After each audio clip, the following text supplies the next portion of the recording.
नमस्कार साथियों, welcome you all to KKT education channel.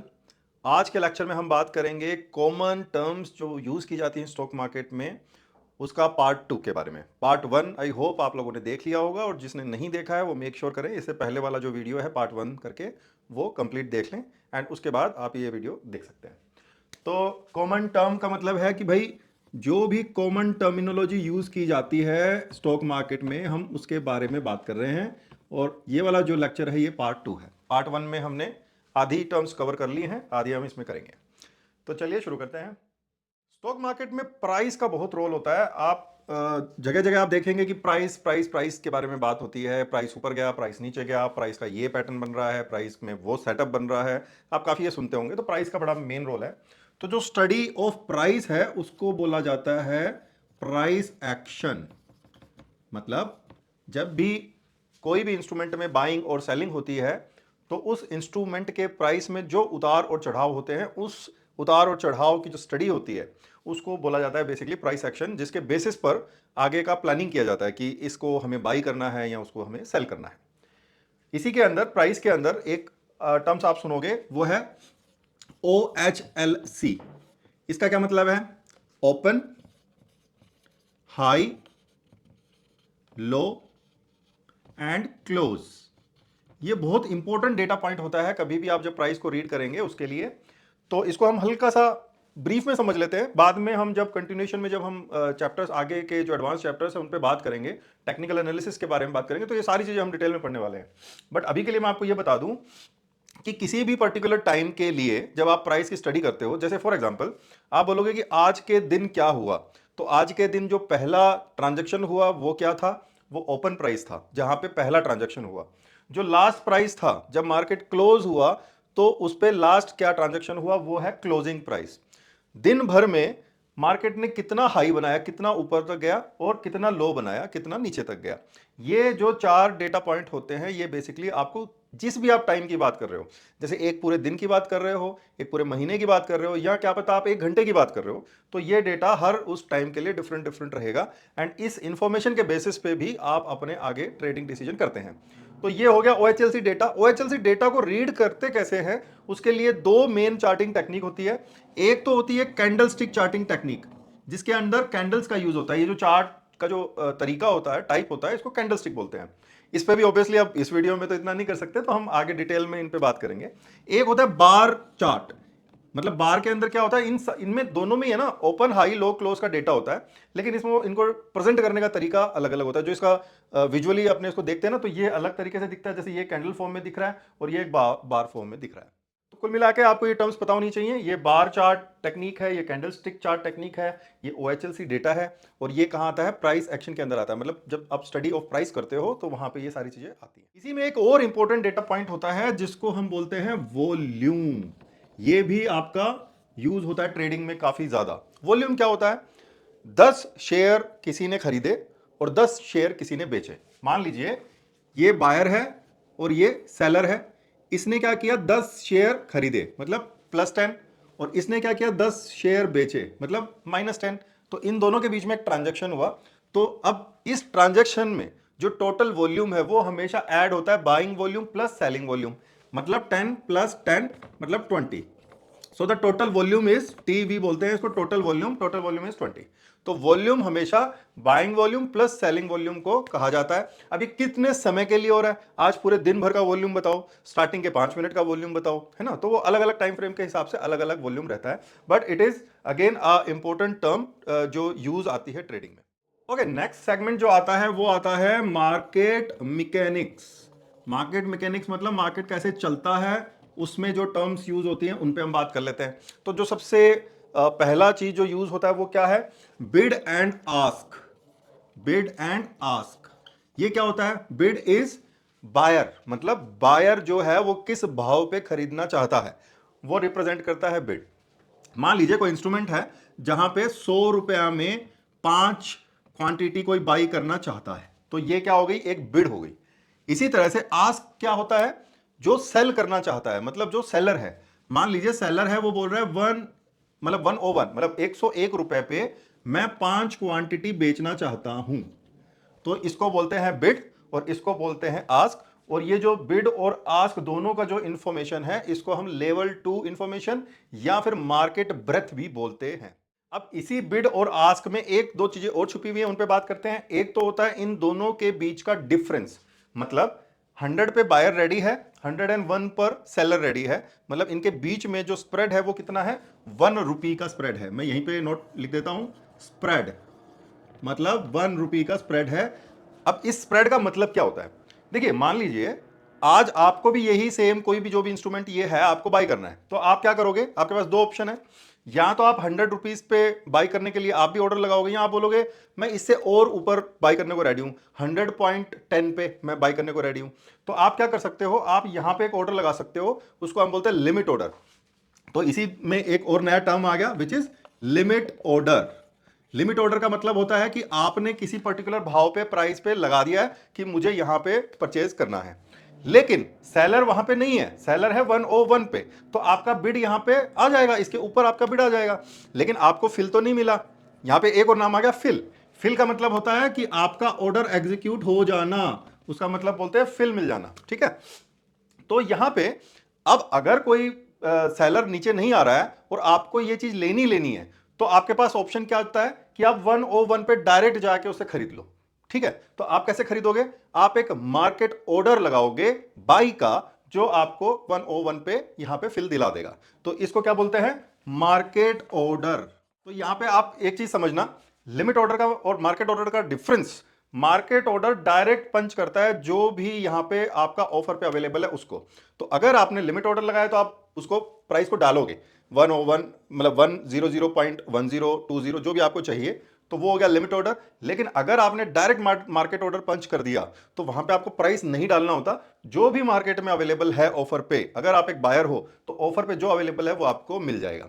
अब यहां पे समझने वाली चीज ये है कि जब आप उसको परचेज कर रहे हो मार्केट ऑर्डर पे, तो आप सीधा 1 रुपया ऊपर जाके परचेज कर रहे हो। क्यों, क्योंकि यहां पे जो स्प्रेड है वो 1 रुपीज का है। तो अगर आपने इसको परचेज कर लिया 101 पर गलती से, एंड आप उसको तुरंत बेचना चाहते हो, तो आपको बेचना पड़ेगा 100 रुपीज पे, मतलब आपका 1 रुपीज का यहां पे लॉस पक्का है। तो स्प्रेड का मतलब है आपका जितना स्प्रेड ज्यादा होगा वो इंस्ट्रूमेंट से आपको दूर रहना है। क्यों, क्योंकि वहां पर एंट्री और एग्जिट आसान नहीं होने वाला। और यहां पे ये जो डिफरेंस जैसे जैसे बड़ा होता जाएगा, इसी को हम आगे जाके बोलते हैं स्लिपेज। यहां पे एक नया टर्म आता है, वो क्या है, स्लिपेज। स्लिपेज का मतलब ये होता है कि अगर 101 के बाद सीधा ही नेक्स्ट जो सेलर है वो 105 पर है, मान लीजिए 5 क्वांटिटी, मैंने 10 क्वांटिटी का मार्केट ऑर्डर पंच किया, तो क्या होगा, 5 क्वांटिटी तो मेरे को 101 पे मिल जाएगी, लेकिन जो रिमेनिंग 5 है वो मेरे को मिलेगी 105 पर। तो यहां पे ये जो 4 रुपया आ गया है, इस 4 रुपया को बोलते हैं स्लिपेज, कि मुझे यहां पर 4 रुपीज का स्लिपेज आया है। अब ये कौन से इंस्ट्रूमेंट्स में आता है, जहां पर लिक्विडिटी कम होती है। अब यहां पे एक और टर्म आ गया विच इज लिक्विडिटी। लिक्विडिटी का मतलब क्या होता है, number of buyers and sellers. मतलब ये जो लेवल 2 है, जो बिड एंड आस्क है, यहां पर अगर बायर और सेलर कम है तो आपके चांसेस रहेंगे स्लिपेज वगैरह आने के। तो आपको ये सारे टर्म्स आई होप समझ में आ गए होंगे। और इसके साथ एक बोनस लर्निंग पॉइंट ये है कि कोई भी ऐसा इंस्ट्रूमेंट जहां पर ये स्प्रेड ज्यादा हो और लिक्विडिटी कम हो, आपको उसे ट्रेड नहीं करना है, क्योंकि वहां पे एंट्री और एग्जिट के समय आपको काफी स्लिपेज आ सकता है एंड आपका मतलब आपको नुकसान हो सकता है। ठीक है, चलिए अब नेक्स्ट टर्म पे चलते हैं। मार्केट मैकेनिक्स में ही एक चीज होती है जिसको हम बोलते हैं ऑर्डर्स। ऑर्डर्स क्या होते हैं, जो आप बाय और सेल करते हो उसमें ये यूज में आते हैं। तो ऑर्डर्स में क्या क्या होता है, आपका लेट से बाय ऑर्डर, सेल ऑर्डर, ठीक है।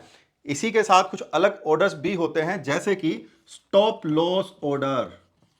मतलब आप सिस्टम में अपना स्टॉप लॉस लगा सकते हो। जैसे आपने 100 रुपीज पे कोई चीज बाई की है, लेट से आपने बाई किया एंड आपने 80 रुपीज पे स्टॉप लॉस ऑर्डर लगा दिया, तो आपको इसको ट्रैक करने की जरूरत नहीं है। अगर वो नीचे आया 80 रुपए पे, तो आपका स्टॉप लॉस ऑर्डर ट्रिगर हो जाएगा and you will be out from the trade. Out का मतलब क्या हो गया, स्क्वायर ऑफ हो जाना, जो हमने पार्ट 1 में पढ़ा था। ठीक है, तो इसी तरह से ऑर्डर होते हैं जीटीटी। जीटीटी का मतलब क्या है कि आप अपना जो भी आपने जैसे क्वांटिटी बाई की है, मान लीजिए 100 पे, तो आपने 80 पे स्टॉप लॉस लगा दिया और 140 पर आपने टारगेट लगा दिया। मतलब यहां पर आप टारगेट और स्टॉप लॉस दोनों लगा सकते हो। जैसे ही एक हिट हो जाएगा दूसरा ऑटोमेटिकली कैंसिल हो जाएगा। मतलब you don't need to track, आपको ट्रैक करने की जरूरत नहीं है, आपने एक बार लगा दिया, अब अपने आप अपना आपका जो भी टारगेट आता है, स्टॉप लॉस आता है, वो दोनों अपने आप हिट हो जाएगा, फिल मिल जाएगा आपको। ठीक है, तो ये हो गए आपके ऑर्डर टाइप्स। मार्केट मैकेनिक्स का ही पार्ट है सर्किट्स। सर्किट आपने नाम सुना होगा कि भैया सर्किट लगते हैं स्टॉक मार्केट में, अपर सर्किट और लोअर सर्किट, दो तरीके का होता है, अपर एंड लोअर। तो ये भी टर्म आपको बार बार सुनने को मिलेगी। सर्किट का मतलब होता है कि किसी भी पर्टिकुलर इंस्ट्रूमेंट में ट्रेडिंग को स्टॉप कर देना। ठीक है, ये क्यों किया जाता है? क्योंकि अगर एक लिमिट के बाद, चाहे वो ऊपर की साइड हो चाहे नीचे की साइड हो, आपको रेगुलेटर चाहता है कि आप आराम से सोचो कि भाई इसमें कोई गलत प्राइसिंग तो नहीं हो रखा है, कोई गलत पैनिक तो नहीं हो रखा है ना। तो ड्यू टू फोमो ऐसा नहीं हो जाए कि वो स्टॉक 200% 300% ऊपर चला जाए या फिर जीरो ही हो जाए उसी दिन। तो इसीलिए ये सर्किट का एक कॉन्सेप्ट होता है, इस पे हम बहुत डिटेल में आगे बात करेंगे। अभी आप टर्म्स के हिसाब से आप समझ लो कि सर्किट क्या होता है। अपर सर्किट मतलब ऊपर की साइड जाके एक लिमिट होती है 10%, 20%, 5%, अलग अलग स्टॉक के हिसाब से। उसके बाद क्या हो जाता है? ट्रेडिंग होल्ट, मतलब ट्रेडिंग बंद हो जाता है, तो इसको बोलते हैं सर्किट्स। और सर्किट के अंदर ही आपको एक और टर्म आप सुनने को मिलती होगी, वो है सर्किट लिमिट। मतलब सर्किट लिमिट एक फिक्स लिमिट, अपर साइड में एक fix limit, let it be, let से 20% है या 10% है। इसी तरह से नीचे की साइड पे भी 20% है, 10% है या 5% है। तो हर अलग अलग इंस्ट्रूमेंट की एक सर्किट लिमिट होती है। उस लिमिट के बाद अगर वो लिमिट ब्रीच होएगी तो ट्रेडिंग होल्ड हो जाएगा। इनके जितने भी रूल्स हैं वो हम आगे के चैप्टर में डिटेल में कवर करेंगे। नेक्स्ट सेक्शन है मार्केट मैकेनिक्स में मार्केट आवर्स। मार्केट आवर्स क्या होता है कि भैया मार्केट के मतलब शुरू होने का पहले का समय, जब मार्केट शुरू है वो समय, और मार्केट जब बंद हो गया उसके बाद का समय। तो इसी को अलग अलग सेक्शन में डिवाइड किया जाता है। एक तो हो गया प्री ओपन, मतलब ओपन होने से पहले का समय। फिर है मार्केट आवर्स, मतलब जब मार्केट चल रहा हो, एक्टिव आवर्स भी आप इसको बोल सकते हो, एक्टिव आवर्स भी इसको बोल सकते हैं। एंड एक क्या है? पोस्ट क्लोज, मतलब क्लोज होने के बाद का। और इसी में एक और टर्म आती है जिसको क्या बोला जाता है? Clearing and settlement. मतलब आपने जो भी सौदे किए हैं उनको आप क्लियर करेंगे और उनका सेटलमेंट करेंगे। जैसे मान लीजिए आपने 10 रिलायंस के शेयर खरीदे हैं, तो उनका सेटलमेंट होएगा, मतलब वो शेयर जिस बंदे ने आपको बेचे हैं वहां से आपके पास आएंगे और आपके ट्रेडिंग डीमैट अकाउंट में जाएंगे, ट्रेडिंग अकाउंट से डीमैट अकाउंट में जाएंगे। तो इस प्रक्रिया को कहते हैं सेटलमेंट। और इसके अंदर एक और आपने नाम सुना होगा which is T+1। T+1 settlement, ऐसा सुनने में आया होगा कभी आपको। तो T+1 का मतलब है ट्रेडिंग +1, मतलब ट्रेडिंग जिस दिन की गई है +1, मतलब एक दिन और लगेगा सेटलमेंट होने में, मतलब उसको डीमैट में आपके अकाउंट में आने के लिए। कॉमन टर्म्स में लास्ट जो सेक्शन है उसको हम बोल सकते हैं रिस्क एंड परफॉर्मेंस सेक्शन, जिसके अंदर हम रिस्क एंड परफॉर्मेंस सेक्शन के अंदर जो टर्म्स आती है उन पे बात कर लेते हैं। तो सबसे पहले तो आ जाता है आपका रिस्क एंड रिवॉर्ड। तो ये तो नाम से ही है कि भाई रिस्क, कितना रिस्क आप लेना चाहते हो, रिवॉर्ड कितना रिवॉर्ड आएगा। एक इसके अंदर रेशियो होता है, उसको बोलते हैं RR, मतलब रिस्क टू रिवॉर्ड रेशियो, कि आप कितना पैसा बनाने के लिए कितना पैसा लूज करने को रेडी हैं, वो डिसाइड करता है आपका RR। और आपको हमेशा एक सफल ट्रेडर बनने के लिए अपने RR को हाई रखना पड़ता है। मतलब आप 2 रुपया कमाने के लिए 1 रुपया ही खो, उसको हम क्या बोलते हैं? 1:2 का रिस्क रिवॉर्ड। मतलब जो आप रिस्क ले रहे हो वो 1 रुपीज का ले रहे हो, एंड जो आप रिवॉर्ड टारगेट कर रहे हो वो 2 रुपए का यहां पे कर रहे हो। इन पे भी हम डिटेल में बात करेंगे, अभी टर्म्स पे आप ध्यान देंगे। ठीक है, तो रिस्क रिवॉर्ड हो गया। अब बात आती है प्रॉफिट एंड लॉस की। तो रिस्क मतलब लॉस एंड रिवॉर्ड मतलब प्रॉफिट। इसी के अंदर एक आता है रियलाइज्ड एंड अनरियलाइज्ड। आपने ये भी पक्का सुना होगा, रियलाइज्ड एंड अनरियलाइज्ड। तो रियलाइज का मतलब है कि जो हो चुका, ठीक है। लॉस हो चुका मतलब रियलाइज, मतलब मेरी जेब से पैसा जा चुका। इसी तरह से प्रॉफिट हो चुका मतलब मेरी जेब में पैसा आ गया है, मतलब मैंने बुक कर लिया है ट्रेड को, स्क्वायर ऑफ कर लिया है ट्रेड को। तो कभी भी जब आप अपने ओपन ट्रेड को क्लोज कर देते हैं तो जो भी प्रॉफिट या जो भी लॉस होता है वो रियलाइज कैटेगरी में आता है। और जब तक आपका सौदा ओपन रहता है, ये रियलाइज कब है? जब आपका सौदा क्लोज हो गया। और अनरियलाइज कब है? जब आपका जो सौदा है वो अभी ओपन है। तो आपका जो भी प्रॉफिट या लॉस उस पर्टिकुलर सौदे में दिख रहा है वो अभी कौन सी कैटेगरी में आएगा, अनरियलाइज, कि मैंने अभी रियलाइज नहीं किया है उसको। रिस्क एंड परफॉर्मेंस में एक और आप इसको बोल सकते हो M2M। ये अगेन एक इंपॉर्टेंट टर्म है। M2M होता है मार्क टू मार्केट, मतलब आपने जो भी सौदा ले रखा है उसका अभी जो भी स्टेटस है, लेट्स से वो नेगेटिव है या पॉजिटिव है, उसका जो भी स्टेटस है वो आपको बताएगा M2M कि भाई इस सौदे का M2M कितना चल रहा है, प्लस है या माइनस है। ठीक है। One more term is stop loss. Stop loss का मतलब लॉस को स्टॉप कर देना।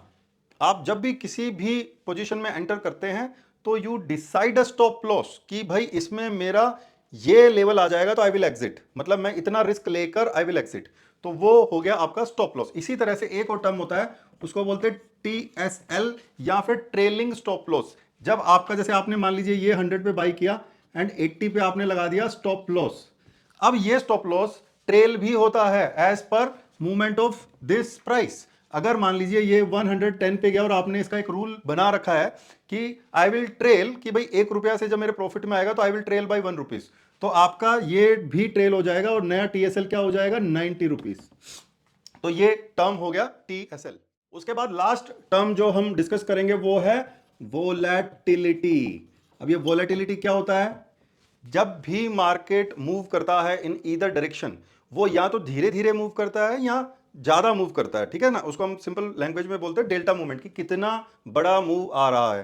तो एक एग्जांपल के लिए मैं आपको बताता हूं कि ये ₹100 का कोई इंस्ट्रूमेंट है जो 105 तक गया ऊपर एंड फिर 98 तक नीचे गया एंड देन फिर वो यहाँ पे 101 पे क्लोज हो गया।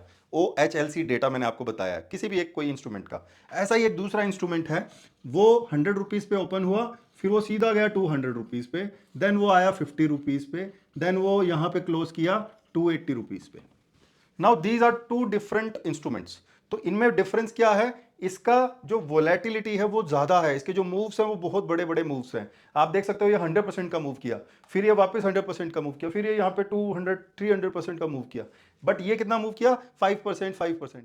तो वोलेटिलिटी जो टर्म है वो हमें बताएगी कि वो पर्टिकुलर इंस्ट्रूमेंट जिसके बारे में हम स्टडी कर रहे हैं वो कितना वोलेटाइल है। अभी के लिए हमने बहुत ही बेसिक बेसिक टर्मिनोलॉजी को कवर किया है।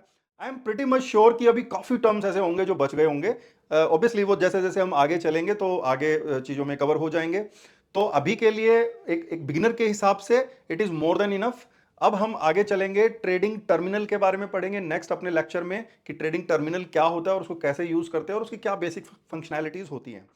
दोस्तों, KKTA एजुकेशन चैनल एक इनिशिएटिव है स्टॉक मार्केट में राइट नॉलेज इंपार्ट करने के लिए एंड यस अवेयरनेस स्प्रेड करने के लिए।